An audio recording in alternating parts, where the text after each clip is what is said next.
Assalamu alaikum, hürmetli televizyon görgüçler. Yeni bir katımlık üstü uçuk türmege aylangan Şarkı Türkistan mavzuluk programımız gelgenlerine kızgın karşılamız. Ben Abdullah Yalgın. Kadirli kardeşler, bugün stüdyomuzda hemen tanışıp boğan katım bu söhbetlerimizni birlikte edip beriyatımız. Hürmetli Adil Gafur hakkımız teklif kıldık. Hürmetli vaktini çıkıp kepegeli için köp rahmet etimiz. Allah rahmet olsun. Legim rahmet. Kadirli kardeşler, biz yukarıda iki katımlık programımız ötüp gitti bu mavzuda. Üstü uçuk türmege aylangan Şarkı Türkistan mavzuluk programımız. Bugün inşallah 3. sahne bilen, sizler bilen yüz görüş bolturuptu. Ötken saatte mi yani Xitayning elip berip atkan Xitayninki Uyg'urlarga qarshi Uyg'urlarga elip berip atkan rezil siyasi maqsadlari qandaq bölümlerge ayrım halatda nişanlıq elip berip atkan siyasetler haqida to'xtalib o'tgan bolduq. Bugün hem de sizden başlam yani şu biz vatanın içinde yani türmeden çıkkandaki ta chet elge chiqishi bo'lgan 3 yillik hayotlarida ko'rgan shu o'zlari uchirgan narsalar haqida suhbatlashib kelyapmiz. Aldi bilan men sizdan bilgan shu sizlar uchun vatan qanday huquq degan bir savol so'rab baqsam. Yani ta 3 yillik turma hayotlarida Xitoyning zulmini chekib shu ishchida ko'rmaganda ko'rib chiqlar. Onun kendi türmeden çıkkandan keyin men nurg'ulgan ishlarni boshdan kechirlar. Bu vatan hukumeti uchun nima vatan sizlar uchun? Bir Uyg'ur uchun shunday bir Uyg'ur uchun nima bo'lish kerak vatan? Bu savolni yaxshi so'rlar. Assalomu alaykum. Hurmatli shuna butun televizor, internet oldida o'tirib bizning shu oddiy bir suhbatlarimiz iştirak qilib biz bilan ham suhbat dilkash bo'lgan qarindoshlarimiz hammalariga Allohning salomi bo'lsin. Demak endi bu biz davatgan tema hamda bu Doğu Türkistan yani Şarkı Türkistan yaşayan her bir Uygur qarindoshlarımızdan cümleden dünya musulmonlarininki ko'ngil bilish tegishlik muhim imani mecburiyetlerining bir qismi deb qarayman men. Demak Allah ve Allah'ның Resulü şunda qaraydi. Ayet hadisinin mazmunu bu. Hech kim inkar qilolmaydi. Hem de demek benim bir yerdemde bunda sözlep oturuşumda bu yani ayet hadisinde hem de dekkilik bütün dünya Müslümanları bir ümmet, bir gevdik okşaydı. Herkes bir cesetinin, bir teninin malum bir yeri zahimlense onun bütün yeri şu zahimden sebebiyle bir aram buludu, azaplanırdı. Şu bedenin kiçkine bir yeri rahatlense ya ki bir yaxşı bolsa bütün beden rahat bolganda kimde aşındaq buluşni tavsiya qilgan asli bizning bu muqaddas dinimizning büyük tashabbuslari qarindoshlik temasida shundaq yaxshi ulug' var fikrlar Allah'ның Resulü'nün ta bugunga qadar bizga yetib kelgan. Bugungi dunyo musulmonlariniki bir-birimizga bo'lgan ilqi vafosizlik, tafriqchilik, bölgünchilik shundaqli dunyodagi Müslümanға qanday olsa musulmonlarni bir vayron qilish, ularga zarb berib pari qilib o'tish, ularni bir chiqish yo'l topolmay, hamisha shu boshqa zo'ravon yoki g'arb kuchlarga oldida bekinib qullab yashashdik, shunday bir islom umumiy jihatdan e'tiqod, iqtisod, siyosiy jihatdan ig'ir kirish duch kelgan bir davrda shunday bir davr bo'lgan, ammo Uyg'ur xalqininki duch kelgan kirisi dünya Müslümanlığının kirisinin en ağır facia, en ağır bir yo'qolish, en ağır bir echenişlik bilib yesek bir facia bizning vatanimizda. Vatan degan gapni bizning qadimgi baba ajdodlarimizningki qadimgi tillarda vatan degan so'z hamda yani bizning badandagi tan degan so'zga o'xshaydigan bir ma'noda so'zgan. Endi bizning vatan degan so'zda vatan degan gap mening tinim, men va mening tinim degandek bunday bir ma'noni berdi. Hamda albatta tini zahmlangan, tinim zaif bo'lgan, tini parchalanib ketgan, tini ojizlashib ketgan, tini boshqalar tarafidan zahmga uchragan odam albatta bu tanni qo'g'dimay bo'lmaydi. Hayvonmi shunday, tamam? Bir hayvanla bir işlekten olsak mı şu mu ya kaçıdı ya tipidu ya çişleydi bizge karşılık bildirdi. Bu vatan degen söz bizden tarihi menbelerimizde şundak cho'nqur bir ma'na mohiyatni ifodalaydigan ayndaq tenimiz bilan müjjestimiz bilan qo'shab bir atalgan bir so'z ekan. Ham bizning tarixlarimizda qaraydigan bo'lsak, bizning Uyg'ur xalqida nurg'un isil muzikantlar o'tgan hamda u shu vatan yoki ilm ma'rifatni yoki haqiqatni köylep hamda onu ishga muqam nima sistemasi jiq bundan asli. Hamda shundaq shu köylning ichida vatan mening sajdagahimdir deydigan, yana vatan mening sajdagahimdir deydigan mana bir biraz qafila mana bir tekstlar jiq anglaganmiz. Anglab o'tdik. Demek vatan hamda mesela Peygamber Aleyhisselam'ın hayatını misal alsak, Peygamber sallallahu aleyhi ve sellem Mekke'deki din davet hayatı da hatta Mekke'nin şu iktidai İslam'da bir seydi kılışı şu kadar karşılık uçurganın Mekke'de. Hatta Peygamber Aleyhisselam'ın ki seydi kılgan vaxtıda müşrikler tükünün içi bağırlarını ekidip boyuna qazıp koygan yerleri. Hatta sahabalar az aciz vaxtıda Mekke'den sırtık çıkıp tağlıqda yoki tağның önköllerinde, tağ arasında yoki daraxtның qatillerinde məxfi seydi qilgan. Faqat biz seydi qilgan şu kadar Allah'ның Ka'besi olgan bir zamanda xotirjam seydi qilish imkonida erişemegeldik. Bu aslında vatansizlik. Vatansizlik degan gap şu o'zi desep yaşagan tuproqqa siyosiy jihatdan bir huquq, bir imtiyozga ega bo'lolmaganligi ekan, bir xotirjam seydi qilish fursatiga erişemegendikin aşında nurg'un sınaqlarga duch kelgan. Demek, xuddi bizning bugungi kundagi Turkistondagi islomimizning cheklanishi, islomning, Allohning dinining va Qur'on hadisining yekilinishi, cheklanishi, pes ko'rishi, masxara qilinishi va bu zamonda Allohning baytul masjidlariniki kundan kunga jamoatni suslashtirib, mumkin qadar Xitoy qanchalik bedel to'lab xalqaro o'qitilmagan va tip-tinch holatda bu vatanda bir o'mboz odamning sayt qilgan odamning kim bo'lishi va kayib sapa ayshlar ko'p berilib, Uyg'urni ko'plab bir vayron qilib, aqidadan jiroqlashtirish, ilm ma'rifatdan, hayot axloqdan jiroqlashtirib, mumkin qadar millatni bir tugutish uchun Xitoy shu qadar kech kunduz o'ylanib nurg'un buning qilqi suiqasdlarni qo'llanayotganligi va aniq buni nurg'un kishilarimiz bilmaydi bu masalani. Bugungi kunda bizningki xuddi Payg'ambar alayhisalomga shu vaqtda Mekkadan nima dedi Peygamber Aleyhisselam Mekke'den çıktığı vaxtıda Mekke senin xalqing qo'g'lab chiqirib degan bo'lsa senden chiqmaydim degan bir qavli bor. Demek Peygamber Aleyhisselam'a Mekke şu kadar qimmat bo'lganda bugungi Turkiston xalqiga Turkiston shunda qimmat. Demek biz saydi qilish o'ringa bugungi kunda masjiddan yoki Xitoyning hozir siyosati yoki uyangda yoki masjidda namaz o'qiysa, qat'iy idora jamiyat yo'lida u yerda ish o'rinlarini namoz o'qish qat'iy cheklavdi demdi. Cheklaylik. Endi Xitoy eng oxirida uyangdami namoz o'qimaysan, hatto masjidda namoz o'qimaysan deydigan bir yo'nalishga qarab ketyapti demdi. Demak biz oxiri xuddi Payg'ambar alayhisalom Mekkada sajda qilish fursatiga erisholmay, huquq bo'lmagandan keyin, askariy kuch bo'lmagandan keyin, imtiyoz bo'lmagandan keyin Madinaga chiqib ketib, shu yerda bir kuchayib kelib, shu Mekkada xotirjam sajda qiladigan bir muhitni barpo qilish uchun şu nishon bilan chiqib ketgandik. Bizning bugungi kunda Turkistonda biz eng oxiri xuddi Payg'ambar alayhisalom Mekkada sajda qilolmagandek, bizimiz sajda qilolmaydigan darajaga qarab ketyapmiz. Xitoy bizni shu yoqqa olib boryapti demdi. Endi demak, bu vatanning fikrini qilgan vaqtda ko'p qarindoshlarimiz bilan millatchi, vatanchi deb buni diniy nuqtadan ayirib tashlab, qilolmaydi deb tashlaydi. Endi inson namoz o'qib qo'ymaydi. Normalda 5 vaqt namoz bir mu'minlarning kundalik qat'iy tark etishga bo'lmaydigan muhim bir hamda farz ibodatlarning eng muhim hamda bunga desmay ketmaydi. Shu suvimiz to'p bilan qilamiz buni. Mush jon medirlab turgan bo'lsa, hayotlan bo'lsa, putqolimiz kesilib ketsimi, qonga bilinib yotgan bo'lsa-mu, hatto nijosatga milib qo'ysimi, dilimiz bilan tilimiz saqli bo'ladi ekan. Tilimiz kesilgan vaqtida dilimiz saq bo'lsa, biz sayt qilishga buyurilgan.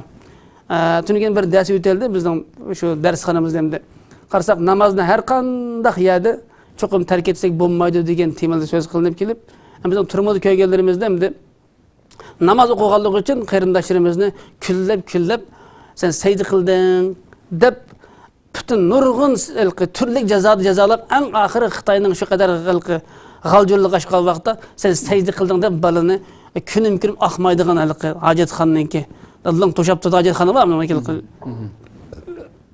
Shu yerga kaniga kelgichi chilab qo'ygan taraflar bo'lgan. şu çağda kaynaklarımız namaz nedir? Endi mavu bağlangan adamlarımız. Mesela ballar aylap yaki mıydak tahtayga bağlanıp ketedi. Ularnınki put-qo'llari midiriltanmay tayammum qilish emas. O midiriltanmaydi put-qo'llarini. Hatta çok işler etamiz iştanga chiqadigan o ishtallar shu ashunda shular burab ketadigan odatlida yoki namozni qanday qilamiz degan bir ashunday bir payati bor. Surishtirmada dedi qanday bu namoz degan poklikda o'qiydigan narsa. Bir tane sajda qilsak bo'lmaydi. To'p suv bo'lmagan vaqtida to'p bilan tayammum qilamiz. Tayammum qilmagan vaqtda ham qanday qilamiz degan temalarga ba'zi ustozlarimiz javob berib bunga bergan bo'ldi, ba'zi javob bermagan bo'ldi. Bilganimda bu tema chizsak keng bir boshqa yoki ketamiz, jiq gap bor, ammo temamizdan bu endi chiqib ketib qolamiz. Mana shu nijosatga chilab qo'ygan vaqt namozni qanday qilamiz? Tayammum qilish fursati yo'q odatda degan vaqtda bunga beshikka sabr qilib kitob ko'rishib bo'lib fatvo qilib put-qo'l egri bog'langan yoki cho'nqur nijosatga chilab qo'yilgan vaqtida faqat tilimiz kesilgan vaqtida dilimiz ham saq bo'ladi ekan, o'zimizning bir Alloh tarafidan yaratilgan bir maxluq ekanligimizni va kunlik 5 vaqt namozni tark etsak bo'lmaydigan bir muhim bir ibodatimiz, uni tark etsak bo'lmaydi deydigan bir iymon, e'tiqod bor bir musulmon shu qadar egri kuniga qolgan vaqtida, ya'ni shu Rabbini, ey Rabbim, men namoz o'qimoqchi edim, put-qo'llarim yoki bu darajada bog'liqlik yoki men bu darajada nijosat chiloqlik men namoz o'qimasam bo'lmaydi. O'zing kechirgin, mening dilimni sen o'zing bilasan, mu'min pok emas, nima pokdir, nejis emas. Sen pokdirsan, men pok, faqat sana men qalbimda pok bir iymon, e'tiqodim, bir sevgi, muhabbatimni sana men ifodalayman Alloh degan ashunday sevgi bilan namozning butun jarayonlarini bir o'ylab o'tib kelsak, shu nijosat ichida shu namoz hisob degandek ashunday fatvolar berildi. Buni xush bo'ldik. Demak, qarindoshlarimizdan kim demak, sajda endi shu qadar muhim. Biz yerda vatandan iborat sajdadan iborat namozni da'vatimiz bu yerda endi. Bu yerda bu namoz endi dedik endi biz la ilaha illalloh Muhammadur Rasululloh deb iymon aytgandan keyin biz 5 vaqt namoz bizga farz bo'ladi endi. Mesela hajdan burun, Ramazondan burun, zakatdan burun bu farz bo'lgan. Buning iymoni va men musulmon deydigan har bir kishi buni qilmasa bo'lmaydigan bir ibodat endi.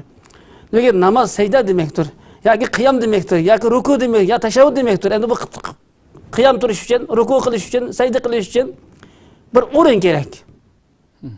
Bu o'rin hech kim chaqalanmaydigan.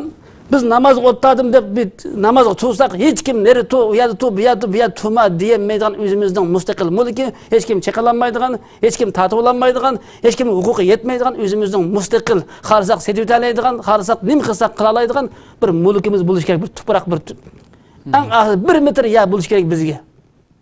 Bugun kunda Turkistonda musulmonlarimiz 1 metr yerga erishmaylik endi. O'zi ash yillab 5-10 boy yerning xo'jasiman. Hatta neçe ming boy yoki kebez qo'noq terib dehqonchilik qilyapman, manchilik yaylaqda pato charib beqavatman degan odamlarmi bugungi kunda 1 metr yerga shu etisini qilib 1 metr shu o'zining tuprog'i bo'lgan shu vatanda shu zamonda 1 metr yerda bir xotirjam sajda qilib tursa erishmaylik. Vatanning biz qimmatini, vatanning yuksakligini meyadin biz diniy nuqtadan tushunsak, yani bilishimiz kerak. Chunki bu vatan bizga bir omonat. Alloh taolo bizga bergan har bir omonatni hisob oladi qiyomat kuni. Endi o hisob edish aniq. Hamda kuffarlarga bergan har bir ne'matini Alloh hisob oladi. Endi uning nurg'un payg'ambarlar, nurg'un ibrildi, nurg'un kitoblar tushirildi, nurg'un mavjudlik ko'kitildi, uning 360 kun. Demak, hamda Alloh taolo bugungi kunda g'arb dunyosi Amerika, Yahudiylar yoki Xitoy, Ruslar islomga shu qadar qarshilik qilyapti. Hatto Allohni yo'q, islomni inkor qilib, islomdan din emas, Allohni inkor qilish to'g'risida Xudo yo'qdir, adam maymundan turalgandir deb ashq qildiki, o'sha botil safsatisini 500 yil bunday g'aldirlab, bunday jaqirab juda kafirlar. Shu Allohni inkor qilayotgan shu kafirlarga, ya'ni Alloh 3 vaqt taom berib, shuningki 24 soat yurkining so'qab turishi, nafaslarining ravon, nafaslanib turishiga, ya'ni shu to'ng'ab ketsa bir issiq biz qizib kelsa bir salqin shamol berib ashning hayotiga 24 soat kafolat qilgan Alloh. Demak, shu Rabbini turmayotgan odamlar shu demak Alloh shu qadar kishilarga bugungi kunda ba'zi dunyodagi taqu jahongirlar shu qadar millatni, shu qadar tuproqni bo'ysundirib bir davlat qurib yashayolganlik uchun o'zi bir ko'ranglashi mumkin. Alloh taolo u tuproqdagi o'simlik, u hayvonotlarni uni hisob olmay qo'ymaydi. Hem demek elbette Allah bunu o hesap alıyordu. Fakat iman etikadın bunu mutlak işlemesi bulmaydı. Şunun için hem de biz Allah'ın bu derecede hesap aldığanlığı işenegen ekanmiz. Biz Allah bizge nisip qilib bergan her bir tuproqdan, her bir nefesden, her bir oksigen yürekten su qaysırdan, lokma taamdan, nimetdan biz mutlak hesap berdiganligimizni biz işenimiz hem de. Buna işenmesek bizning imanımızda çoğun teyiş çıkıdan gap. Demek hem de vatan bizninki gapni yig'ib kelsak biz vatan bizning imanımızdır. Vatan bizning namazımız. Vatan bizninki secdegahimiz. Vatan bizning namazki qiyamimiz, namazki teşavvudimiz, namazki secdemiz ve namazki o bir dua qilib ibadet qildigan bir tuprog'imiz.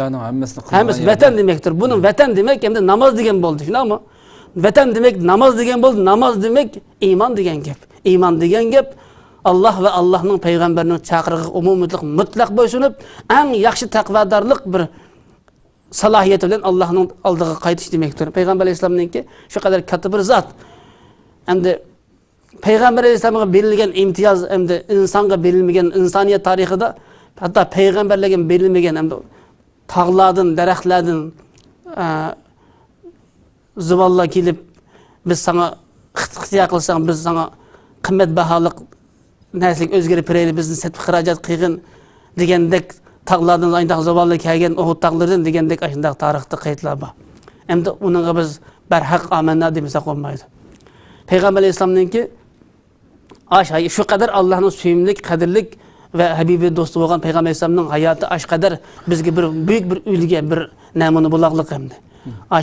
Şu kadar peygamber biz secde qilish imkoniyatiga erishemey en ahiri uyan bu yanga mahbi g'arga uyaga buya ketib en ahiri Mekke'de bu dinni bu xilda qurolsiz, askarisiz, tashkilotsiz, hakimiyetsiz bu dinni ro'yobga chiqish mumkin bo'lmaydiganligi bir real vaziyat. Peygamber Aleyhisselam Mekke'den chiqib Madinaga berib va da nurg'un musulmonning qo'llashiga erishib ana qurolliq holatda xotirjam namoz o'qiy oladigan ma chegirning atirib sening batırib mening bo'lsin yoki desimi jemas hamma haqi desimeymiz unda bo'lsa kelishdik ma sening ma mening bo'lsin deb o'zaro kofirlarni hurmat qilishadigan darajada bir siyosiy imtiyoz tiklib etib anda xotirjam sayzildan fursatga erishdi.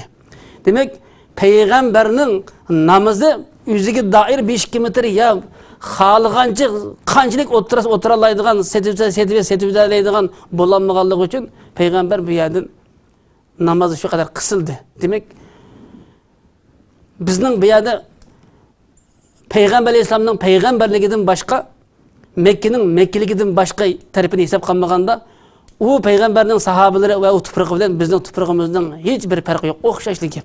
Bugun kunda bizning bu zulm hem Mekke Arablarga qancha qadrlik bo'lsa, Peygamber Aleyhisselam qancha qadrlik bo'lsa, bugungi musulmonlar qancha qadrlik bo'lsa, bugun kunda Türkistan bizge şu kadar kadirlik. Çünkü biz şu zamanda namaz okup, şu zamanda Allah secde kılıp, mükemmel ibadet kılıp, biz takvalığımız bilen dünyadan ketişke, yaxshi mümin, Müslüman bulup ketişke bir, biz şu zaman özümüzden şu ihtiyacını biz toluklaydıgan bir şeraitimiz şu yerde var idi.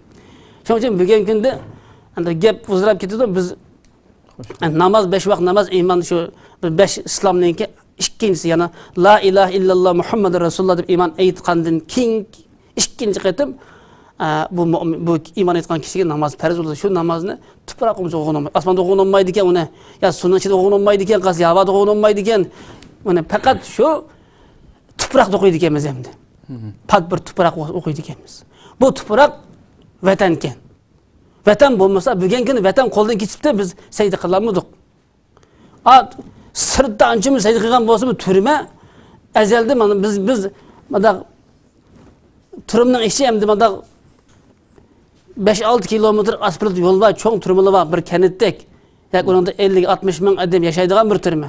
O bir turma bir cho'ng bir kanatdek barabar cho'ng hamda. Uni mesela ichi. Xo'sh. Yoki cho'ng ham manda dehqonchilik manda yakan paylo deb qo'yamiz, yoki Aqsu tarimdek manda turmalarda necha 100 ming mo yeri var.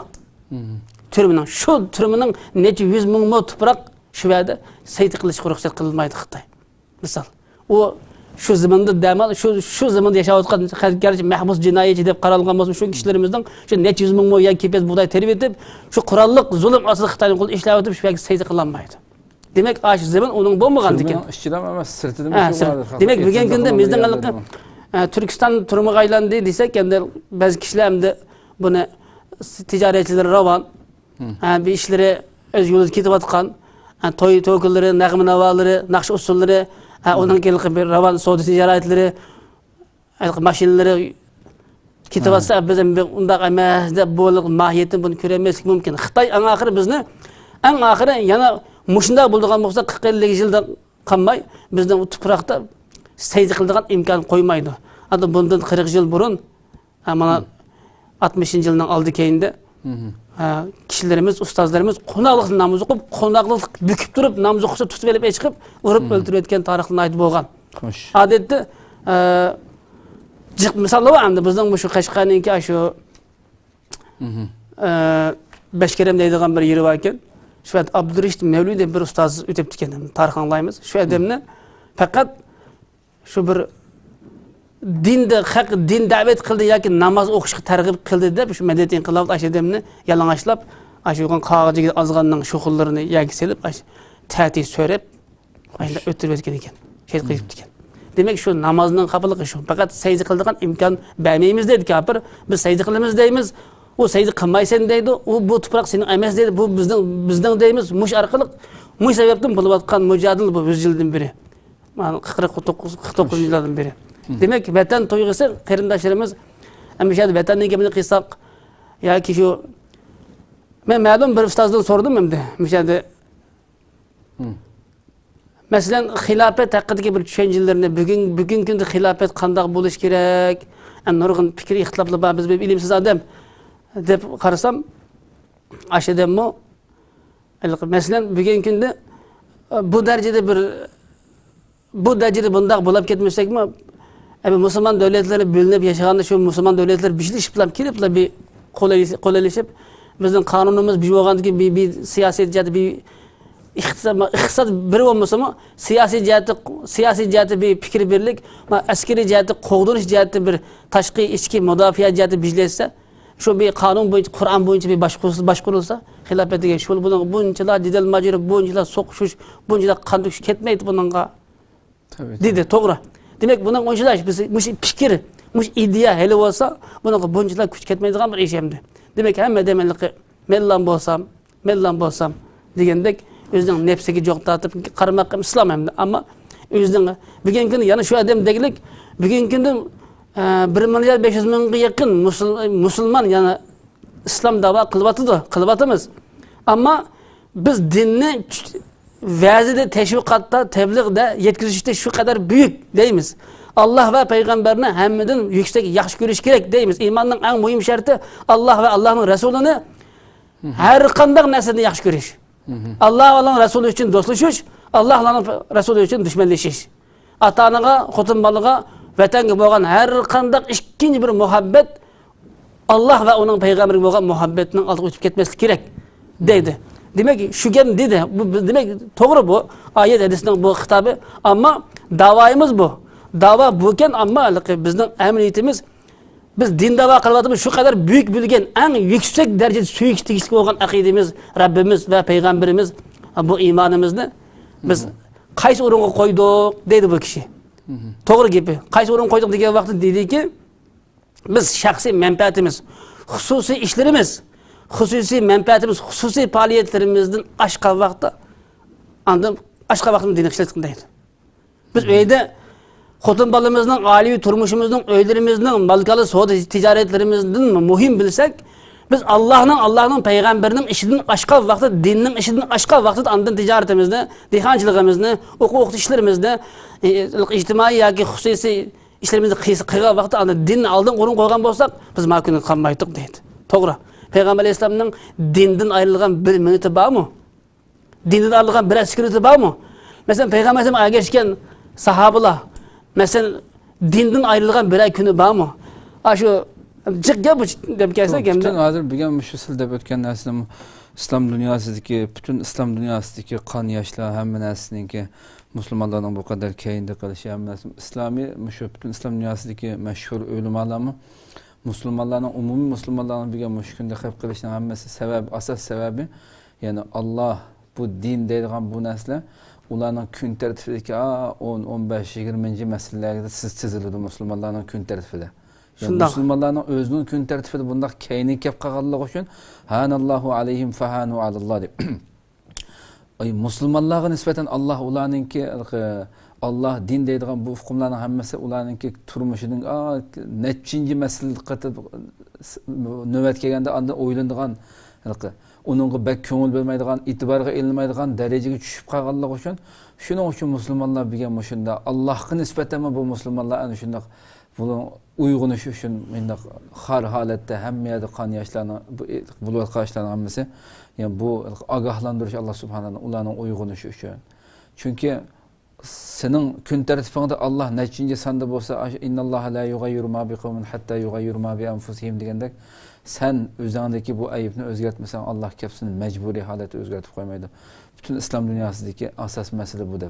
Allah ve bu din Müslümanlarınki hayatındaki birinci kun tertibiga tizilmagan müddetçe işi tugab keyfimde tutup qolgan vaqtida qildigan, xo'sh yoqqa vaqtida qildigan narsaga aylanib qolgan vaqtida, o'ylaydigan masalaga aylanib qolgan vaqtida shuning uchun shunday davomli bunday qon yosh bu yig'azari tugamaydiganlikdan iborat narsani bilgan islom dunyosida hamma ulamalar mush fikrdamdi. To'g'ri gaplar. Hamda demak bizda bu vatan to'yg'isi bu gapimiz bek shaqlab ketdi. Bu demak bu bir katta shu qisqa bu katta bir boylik bu Allah bizga bergan. Endi bu vatan to'yg'isi bizga shu qadar bu payg'ambarning din da'vati bilan, payg'ambar bilan, Makka bilan, Qur'on bilan, hadis bilan, bu jannat bilan bu mandaq bog'langan bir narsa bu. Yo'q, qisqa qilib aytib to'g'ri kelsa haqiqatan to'g'ri so'zlab o'tlamasa. Yani bu yani vatansiz dunyoga bir bilgan mayli eng yuqori niyatni qilib atgan Allohning adolatini yurgizishni Allah insonlarni bizni ziminda xalifa qilgan bo'lsa bu ziminda xalifa yani Allah Qur'oni Karimda deydi qo'yna ziminda sizlarni xalifa qilaman deb shuna deydi ana. Shundoq. Yani bu zimin degan bir narsadan bir ufq. Ya osmonni qilaman demadi. Boshqa yerda qilmaydi. Mayli bütün Allah rozi bo'lgan ishning hammasini şu tuproq şu zimin bo'lganda qiladigan gapanda. Uningdan boshqa shaklda boshqa yerda qilolmaydi. Şu ziminni Allohning bu ziminni gullantirish, Allohning adolatni yeyish uchun şu zimin bo'lish kerak, şu tuproq bo'lish kerak. Vatansiz holatda bir insonningki bir ishni boshqa olib chiqishi hech qanday bir tarixda ko'rilmagan narsalarda. Şu zimin bo'lgan vaqtida, şu ziminga bo'lgan muhabbat bo'lgan vaqtida andan keyin qilildi, to'g'ri so'zlab o'tlar. Endi İkinci bir sual kerak. Şu üstü uçuq türmege aylangan Şarq Türkistan dedik programımızda. Sizler meyli türmünün içinde şu uzun yıllarda yetiş abeynide şu esnada bolsun. Ya ki çıkkandiği kim bolsun. Yani sizce bu müşünde hakiki türmege aylangan elbette his qilgan bunu bilgen qarindoshlarimiz bor endi. Ularning qanchalik ekanligini bilmaymiz. Oxirgi yillarda albatta uyg'unishni aytdi, ko'p uyg'unishlarni es qilib turyapmiz. Mayli vatanning ichi va sirtida bo'lsin. Sizcha xalqimizning qanchalik buni haqiqatan turmaga aylanganligini his qilgandi? Masalan, vatanning ichidagi qanchalik insonlar uyg'ondi, buni qanchalik his qildi, haqiqatan turmaga aylanganligini va bu turmadan qutulishga qanchalik urindi? Shuni his qildimi, qanchalik his qildi? His qilmagan bo'lsa qanday his qildirish kerak buni? Endi buni bu bir ağır bir sual bu. Ben buna gaylığa yüzemden kalkı düşünüşe dair cevap vermesem olmaydı. Endi bizden halkımız yani Uygur Müslümanları bu vatanını İslam'a bağlap emez. İslam'a bağlap düşünüş bir uzun bir mesafe. Biz bayadın oturduk koygandık. Vatan dege hukumunu imanға, akidege bu secde kıldığın namazı kapırıp namaz bilen beraber biriktirip düşünüş. Bu bizge bir müşkil bir sefer tehi. Bunun nurgun bir ahang, ufkum gerek bununla. Ama bu vatanda bir özünün izzet ve abroyunu, özünün kişilik hukukunu, özünün ar numusunu, ademilik bir imtiyazını tiklep, qoğdap, berpa qılıp yaşayalaydıgan bir hech kim chaqalanmaydigan bir dastlab turadigan o'zining mulki bo'lgan bir tuproqni barpo qilish uchun va uni qo'g'dash uchun qanchalik bedellarning ketadiganligi va u vatan u kishi uchun qanchalik zarur va muhim ekanligini biz xalqimizga tushunib yetmaylik. Men bu bir savol intan yaxshi savol, ammo javob berishga javob yo'q desam, bu biror persam yo'q desam balkim bek eshib ketishi mumkin. Bu moddiy islomiy nuqtadan shu bugungi kunda faqat Qur'on, hadis ro'yi bilan jihad va g'azot nomi bilan urush qilayotgan qarindoshlarimizmi buni tushunib yetmaylik. Buni tushunib yetmaylik. Ammo hozir o'zida 30% odam Turkistonda bu vatan degan nima buni bilmasa, o'zida 5-10% odam allaqachon vatanni Xitoyga setib bo'ldi ko'nglida. O Turkiston degan narsani ag'zig'ilish emas, ilqi avtonom rayon, masalan Xinjiang Uyg'ur avtonom rayon degan narsani demaydi. Biz hukumatning turmalarida yatqachqa avtonom rayonlik atalmış avtonom Xitoy hukumatiningki shu ilqi turmidorlari, masalan jamoat JX ministerligi yoki shu jamoat ministerligi yoki jamoat xavfsizligi jamoat xavfsizligi idorasi degandek butun millatni qo'rqitadiganligi ash darajada bir yo'qolinning shu avtonom rayonning cho'ng partikomininki yoki o'chi-bo'chining rahbarlarining gapidan anglaqlik biz kelib so'zlaydi. Masalan shu 2005-2006 Ahmad Niyaz ash keldi turmaga. Ash kelib o'ch qadamkin endi qilib paranglashdik, shu bir 2-3 ming odam o'ltirdi, gap qildi. Uning gapi endi yo'q odam gapni qila oladi ekan dedi. Ballalarim deydi u. Ballalarim biz bu vatanni qo'lga olish uchun nurg'un tirishgan bo'ldik dedi. Shu yig'indilar. Shu turmushida 5 mingdek mahbus o'ltiramiz, hamma siyosiy mahbus. Bu vatanni biz qo'lga olish uchun nurg'un tirishgan bo'ldik. Bu hukumat yana shu Cumhuriyet Komünist Partisi deydi. Shu hukumat shu zamonga besib kirgan kundan tortib biz qarshilik qilyapmiz dedi. O'zini shu hukumatga qarshilik qilyapmiz degan odamning qarshilik qilgan odamning qatorida turib so'zladi bu. Qildik. Biz shu chaqda dedi bu odam men 5-10 yil shu jamoat xavfsizligi shu avtomobillik yuqori saqchida ishildim deydi. Hatta men saqchi bo'lib o'tirib jiq odamlarni so'roq qilgan kunlarim bo'ldi deydi. Bizda bir vatanni hukumat chikitib bu vatanni qo'limizga bersa, xotirjam boshqarib, idora qilib, bir kontrol qilib turg'udek imkoniyatimiz yo'q. Biz unchalik saviya sapamiz yo'q. Hozir masalan vatan aynangda o'taqalarga vatanni hozir berib bersak bizga chiqiblar hozir biz yana buni chiroyli boshqarib idora qildi demay, mujrimni qaniq bo'yaymiz. O'zimiz Xanzola shu payt chikesin faqat bir şekilde hem şikayet üzerine Uygur üzerine idare üzerine başka cimri bir tinç bir devlet kuruldu deyip çıkıyorsa yani bizim meydan kan tüküldü bu zamanda. Ahir devlet kurulan yok mu biz bilmeyiz. Bizim şu bizim babakkan dedi o. Bizim babakkan. Mesela Abdurrahim Ötkürlü Turgun Alması'nın kolu gelince vaktlarda paşa inşallah şu 3 yıldan töyli kolu gelin tüken şu oldu. 40. yıllarda Lisbullah devletinden keyin 50. yıllardan keyin 60. yıllarda medeni inqilab bulum turmuş yetmişken. Şu çağda şulum yatqan şu əsirlik şu turmayat olan 5 yıl ötken biz jıqışlarını düşünemez dep kelip hem de bu devletlik 30 neçe milyon adam qurban berip qo'ygan bir zimin ma Xanzun dedi. Sizlar Xitoy deysizlar, kafir deysizlar, men shunda deyman hamda.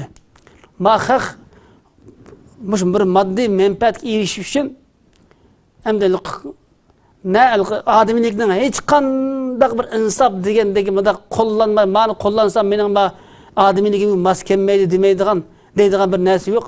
Bütün rezillik, bütün aşı g'aljulikning hammani qo'llanib cho'qin maqsadga yetmay qo'ymaydi. Shunday bo'lgan ilgari mo. Endi bu biz qanday so'zlash ruxsat qilib qoldimi bu? Ya deydi, bu degan endi ayda odamlar bor. Chirib bizga bizning qishimizda o'tirib turib, bizning maydonimizda turib so'zlab, bizni eritib, bizni asta-asta yumushtirgan odamlar jiq uning qadam rasmiy shu Asli Turkiston degan to'g'ri, asli biz ayrim davlat oqchi-ko'kchi deb shu da bizni asta-asta eritib bizni turmudi tinchlantirish, bundaqlik tinchlantirib o'qilish uchun nurg'un buning taktikasi va bularning psixik jihatdan bizni shunday. Demak, endi shuni deylik, biz unda qilolmaymiz deb. Amaliyotda men u odamlarning u fikrini shu joqda sen go'shdan deysan qo'y deb vaqtda turmudan chiqqandan keyin yoki ma jamiyatni ancha-muncha ma chetdan ko'rgandik Uyg'urlarimizniki ahvolini ko'rib, vatanning ichidami, masalan, men najiq uchratdim mana tashkilot degan narsani. Bu taraqqiy qilib yangi qurilgan vaqtda taraqqiy qilib shunday voy zodi biz adoqchi jon fido butun vaslim aslim mush uchun bo'lsin deb shunda qasamlarni berib qildi. Azroq biz iqtisodga, azroq imtiyozga, azroq huquqqa erishgan vaqtida yana bizda ya qandaq bir amal shu o'ttirdan boshdan yana ixtilof chiqib, mush qanday bo'lsa mush bir bosh bo'lsa mush bir ma'sun demay, oxiri ish. Ma'lum bir 20-30% misobini basmaydilar. Bir bayram bo'lgan ishlar najiq. Demak, dedim-ku bizda 100 minglagan olimlar mush hadis oyatni ayetini tafsir ve tercüme qilib bizga mukammal tushundira oladigan nazariy jihatdan so'zlaydigan olimimiz intayin jiq bizning Uyg'urlar. Ammo bir Qur'on bilan hadis bilan yetilgan, Qur'on va hadisning bulug'ida suv ichib sug'urilgan biz bugungi dunyoning, bugungi vaziyatni, bugungi dushmanni, bugungi raqobatni mukammal tushunib, shunga normal muomala qilib, kimga qanday muomala qilib, nimaga qanday taqabul turish jihatda universal yetishgan, bugunning kelgusini ayatini yig'inchaqlab bir qo'lda ko'ra oladigan menda bir yetik bir siyosiy rahbar yo'q ekan bizda. Biz yo'q narsa ekan, doktorlarim bor ekan, olimlarim bor ekan, tafsirshunoslarim bor ekan, bek jiq bizni Misrda qo'yganlar, Amerikada qo'yganlar degandek jiq ekan. Yana bir davlat qurish ruhi bilan kishilarni idora qilish. Manda bir jasorat, buni bir ilmiy bilimda bir nima deymiz, buni bir iqtidor. Allohga bir talant bo'lishi kerak ekan. Bizda mushkish kam. Shumi deylik. Endi keyin uni ras qarasak hamda men mayda his qilgan bo'lib qoldim, ham ancha deydigan bo'lib qoldim. Endi shuna bu vatanimizning Turkistonning turmaga aylanganligini tushundigan odamlar ko'p bo'lsin, buni haqiqatan mo'ydab bo'lib ketdi ya, ejipat deb buning afsundigan, buning levin ishlaydigan odamlar nayt az. Bo'lsa buning haqiqiy buni tushunganlar yoki endi islomiy nuqtadan endi İbrahim Aleyhisselam taşlangan odun öçülemesangmi, bir quchqachim bo'lsa, bir qalqachim bo'lsa, beslersin bo'lsa bo'lgin deydigan manda bir gaplim bor endi. Maqsad buni Alloh taolo biz bugungi kunda bizning iymonimizning mukammalligi, vatanga bo'lgan sevgimizning, sadoqatimizning mukammalligi vatanni qurib chiqish emas. Faqat biz shu ming yillardan beri bizga amonat qilib topshirilgan asli butparash otilqi shaman yoki bir Budda dinning bir tuproq bo'lgan bir zamin shu bizning bobo ajdodlarimizdan qo'lida bu islomiy biz zaman o'zgarib Allohning dini bu yerda bir ahyo bo'lib 1000 yillik Qur'on hadisda bir Qur'oniy davlat bo'lib kelib 1000 yil bizga yetib keldi. Bugungi kunda bu 1000 yillik amonatni biz qo'ldan berib qo'ydik endi. Endi mushu bizning eng muhim iymoniy bir majburiyatimiz. Demak, mush vatanga zo'zongdan chigan 1884dan boshlab bizga jihad farz ayn bo'lib ketdilik. Biz asli buni shu vaqt tunsak yaxshi edi. Ammo bugungi kunda bizning vazifamiz Turkistonni qutqizish emas, Turkiston islomiy davlat qurish emas. Bizning iymoniy vazifamiz bu emas. Biz faqat shu Turkistonni biz demak bu gapimda bizning iymoniy vazifamiz Turkistonni qutqizib, butun davlat qurib, bayrog'ni lapildatish emas. G'oyi bu. Biz shuni qilamiz deb mush yo'lda hammadan qo'ldan kelgancha iqtisodiy jihatdan, siyosiy jihatdan, aqliy jihatdan mush yo'lda fidokorlik ko'kitish. Alloh qiladigan ish buni. Biz qilolmaymiz, biz qo'limizga kelmaydi bu narsa. Alloh qilib biz mush yerda Rabbim men qilmoqchi bo'lgan ishim bu. Xuddi İbrahim Aleyhisselam kiyotgan o'tni bir ufshak kichikgina bir jangma o'chirilmaydi. Xo'sh, qaysi ekanligini bildiradi. Ammo payg'ambar Allohning payg'ambar tarafda, haq tarafda turib, to'g'ri. O'zining kim ekanligini va kimni qo'llaydiganligini bir jakarlash muhim narsa bu. Alloh taolo bu dunyoda bugungi kun islomni isloh qilib, butun 1 milyard 500 milyon musulmonni birlashtiradigan ish bo'lsa, o bunchalar kuchayib ketmasdan, bishkijilar Alloh taolo butun davlatning podshohlari hammasi qo'lga insab kun bol deves bizga bo'ldigan narsa bu. Ammo Alloh bizni imtihon qilmoqchi. Hilafetning Allah'ın hilafetine ihtiyacı yok. Türkistan'ın müstakil buluşuğa ya dünyanın bütün İslam'ın gülünü bütün dünya en güçlü bütün dünyada İslam bütün bir hilafet şekilde en güçlü bir İslam imperiyası hilafet imparatorluğu kurup bütün dünyanın kontrol kılış bunun Allah'ın ihtiyacı yok bu nesine. Fakat hem de buna bizim ihtiyacımız var. İnşallah. Biz şunun kadar tirişalık yok etsek biz alacağım payda menfaatimiz mükafatımız şu derecede onu rüya çıkmazlık emez. Bu yolda fedakarlık yok, samimiyet. Şu dünyada hem de bizden en cin kutuduğun neyse bizden Allah aldıda, vatan aldıda, şu ümmet aldıda, ayet, hadis ve peygamber aldıda fakat samimiyet ve fakat sadakat ve şicaat bu yolda tinimsiz tirişiş. Konumuzun ne miktarsa şunu kılış. İşte kısa kulat demdi. Hem de bu hemimizden emir boğusu olsa, hemimizden komandan boğusu olsa, hemimizden motivlap tövük çıkımız olsa bu iş kamlaşmaydı. Her adam özünün orunu tutunuş gerek idi. Yani demek ki bu mesele bizde eğir. Mesela vatanda mı şu, çet elde mi şu, bunu baykadı, buna çete sırttan gibi kıkal vaktandan bir bilgimiz destek bulundu. Demek aslında sorgan suallar hem de yani çeçilip gitti. Demek o vatanın bugün Türkistan'dan Allah'tan türümüge aylanğanlığını his qilgan adamlar normal dehqon xalqimiz faqat bizga zulm qil, o bichara bizga zulm qil deyishni biladi. Yani Xitoy hozir taraqqi qilgan medyada inqilobda 60-yilda 78-ligicha shu qilmagan qiliq qilmay Qur'on kitobini ko'ydirib, masjidni ko'ydirib, ko'kini ko'k so'rib, ulamolarni o'ltirib, shu qadar vayron qilgan Xitoy 80-yil taraqqi qo'yib bersa yani yaşaverdik biz. Yaşaverdik. Yana şu bizning shu 33-yillik davlatimizni vayron qilgan, 44-yillik davlatimizni vayron qilgan, shu qadar ulamolarimizni o'ltirib, shu qanini ichgan bu jallod kafir 70-yillarda o'yliga Qur'onni taqib bersa, yani jamiyat yo'q. Bu Alloh ne'mati bizga. Agar Qur'on bo'lsa, bugun kunda anglayotib bayda degandek nurg'a ishlar bo'lib keldi.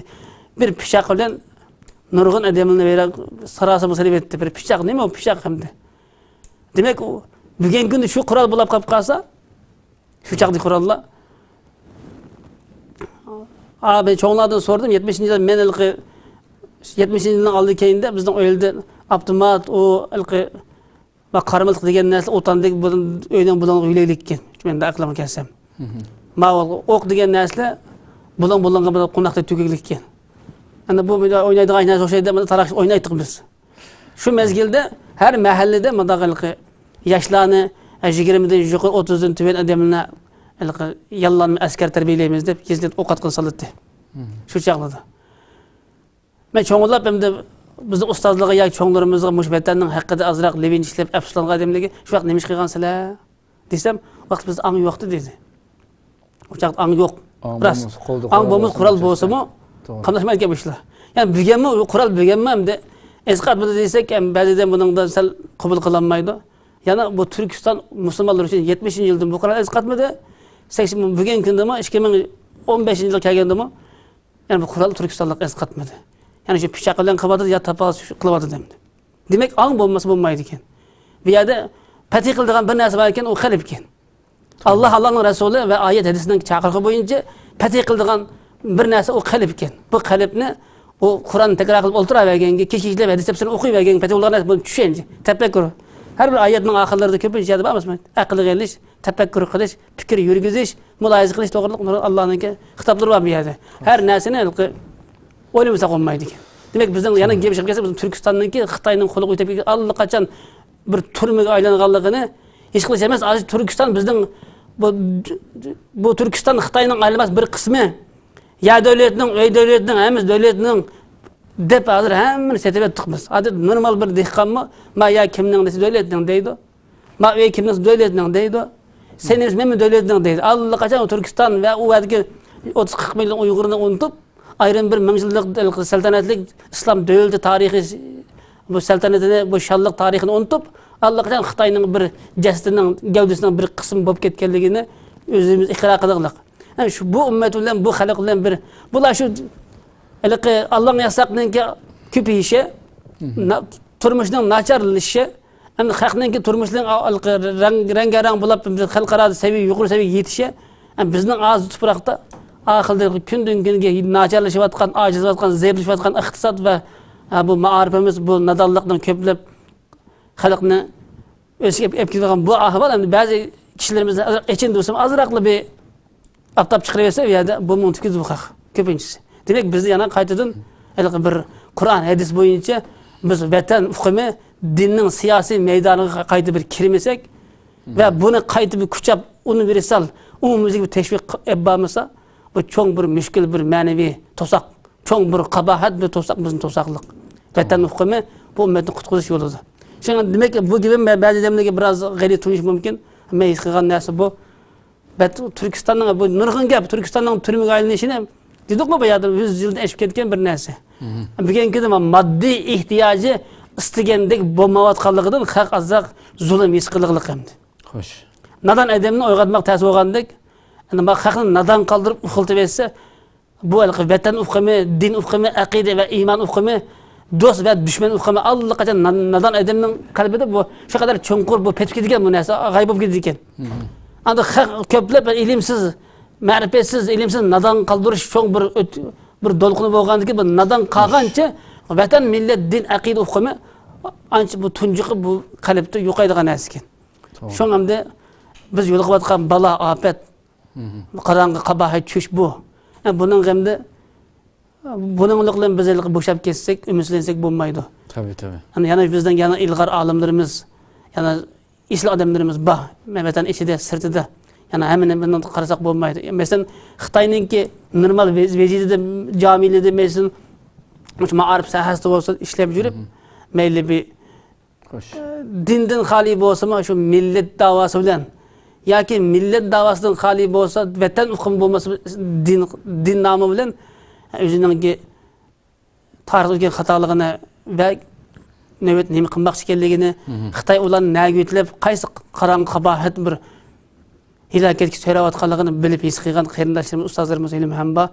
Inshaalloh ana yildan yilga bir uyg'onish, yildan yilga bir Turkistonda bir yaxshi uyg'onish, yaxshi bir ruhiy jihatdan bir uyg'urcha bir islomiy bir milliy ruhninki gullanishi asta bir po'raklayotganidek bir muhit ma'lum hamda. İnşallah ümidimiz tamam. Tirish bersak bir ishlar bir ro'yobga chiqsin inshaalloh. Gayet yaxshi so'zlablar, rahmat, Alloh rozi bo'lsin. Qimmatli vaqtlarni chiqarib gap berganligingiz uchun ko'p rahmat aytamiz. Suhbatning 5-idami so'zlab o'tdik, qadrli qarindoshlar, shu bugun millatimizningki Uyg'ur xalqining tortayotgan bu ichinishli zulmlari, yani ve karşımızdaki taraftaki mesela kafirlerin 100 yıllardan bu yan mesela şu Allah'ını inkar kıldığan, özünün yaratquchisi, özünü maymundan dep qaraydigan bu kafirlerin ve başka kafirlerin ki bu şundak tashqi ko'rinishda shundoq gullab ketgandek, yashnab ketgandek bir xil küçüp ketayotgandek bu ko'rinishlarning hammasi so'zimizniki suhbatning oxirida xulosalangandek, yani bu ahvollarga qarab musulmonniki asla ve asla tushkunlikka tushishi, bir xil qayg'uga cho'milishi, bir xil ruhiy tushkunlikka tushib qolishi asla to'g'ri emas bizning e'tiqodimizga nisbatan. Yani her bir mayli bu hamda insonniki, mu'minlarniki bugun bütün dünyadaki Müslümanların ahvoli ve şunun cümlesinden biz Şarq Türkistonlik bo'lish sifatimiz bilan Uyg'ur xalqining tortayotgan bu zulmlarning hammasini shunday bir kategoriyaga elib oldimizga bir taxsining ustiga yoki bir shirani oldiga qo'yib buni bunday qarab olgan bo'lsak, agar bir uzun bir tarixiy ko'z bilan qaragan vaqtida bu tortayotgan narsa musulmonlar qanchalik davr surgan, qanchalik hukmronlik yurgizgan, bu musulmonlarning ustida tortayotgan bu narsalar davr surgan, davron surgan, adolatlik davr surgan yillarga nisbatan selishtirilganda bu xuddi bir 24 soatning ichidagi 1 soatga to'g'ri kelmaydi, qadrli qarindoshlar. Ya'ni shuning uchun ulamolar shunday qilib musulmonlar ko'rayotgan bu ichinishli azoblarga ko'rib tushkunlikka tushib, xuddi kofirlarning davron surdigandek bunday vahimaga tushib qolmasligini ajoyib kuchli ogohlantirdi. Sen mayli kafirniki bugun ko'z oldimizda ko'rayotgan shunchaki dahshatli, qudratli, yengilmas kuchda ko'rilayotgan bu kafir, shu kuchi bilan sen uni agar tarixning ko'zi bilan qarasang, o amaliyotda eng egiz cho'qqidan yo'g'on bir toshni pastga qaratib tashlayotgan bo'lsa, hala tosh shunchalik tez suratda pastga tushadimdi. Sen degan musulmonlarning bu ichinchi holatda turib kofirlarning manzarasini ko'rgan vaqtida kuchli ko'rinayotgan shu kofir bilginki musulmon amaliyotda u eng egiz cho'qqidan bir tog'ning ustidan yo'g'on bir toshni yerga tashlasang, qandoq tez suratda tushgan bo'lsa, shu kofir tarixning ko'zi bilan qaragan vaqtda, bu uzun tarixning ko'zi bilan qaragan vaqtda u halokatga qarab xuddi ash toshning suratidek yerga tushayotgan, shundoq tez suratda halokatga qarab ketayotganligini ko'rsa deydi. Bu ko'z bilan qaragan vaqtda musulmonlarning shunchalik echinishlik, shunchalik qayg'uliq, shunchalik qon yoshga to'lgan bu dalqi ko'rinish ko'z oldingda buni ko'r.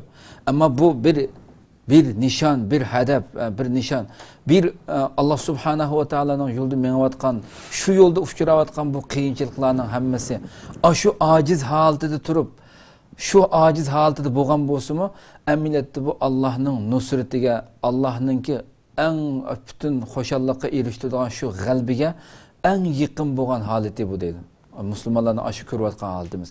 Shuning uchun musulmonning lug'atida asla tushkunlik, bir xil tushkunlikka tushib qilish, ruhiy jihatdan bir xil mag'lubiyatni his qilish, bu narsa asla musulmonning lug'atida topilmasligi kerak. Biz har zaman mayli qaysi bir sharoitda qanday bir ahvolga tushib qolishdan qat'iy nazar, biz qanday qilmasa shu payg'ambarimiz sollallohu alayhi va sallamni ulgu olgan holatda Allohning eng suyumli payg'ambari o'ylab boqaylik qadrli qarindoshlar. Suhbatimizdan beshida so'zlab o'tdik. O'zi tug'ilib o'sgan shu zaminda, o'zi shu da'vatni, shu haqiqatni ko'tarib chiqmasda shu yerdagi butun insonlarning hammasi Muhammadul Amin, faqat ismini chaqirmaydi ya Muhammad deb. Uningga tangmitan qo'shib Al-Amin, eng ishonchlik Muhammad deb shunda chaqiriladi. Shu yerda shundoq e'tiborga erishdi.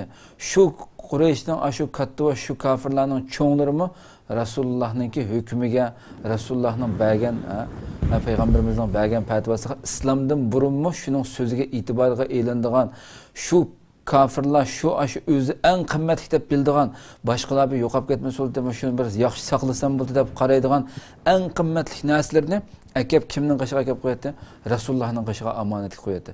Ana shundoq bir payg'ambar bir davoni, bir haqiqatni Alloh tarafidan kelgan bu haqiqatni ko'tarib chiqqandiki, eng ashaddiy dushmanga aylandi. Tatmagan jafosi qolmadi, o'zining vataniga, o'zining shu tuprog'iga patmadi. Shu vaqtda Rasululloh tushkunlikka tushdimi bir aqatim mayuslandimi bu da'vodan? Mayuslandimi bu yo'ldan g'alaba qilolmaydiganligidan? Eng ashaddiy shunchalik qiyinchilikda sahobalar qo'sqin to'yg'izolmaydigan vaqtlarda Rasululloh nurg'un yerlarning fathi qilinadigan, Farisning, Rumning fathi qilinadiganligi xush bishoratni shu jafoli qoldi deb bergan.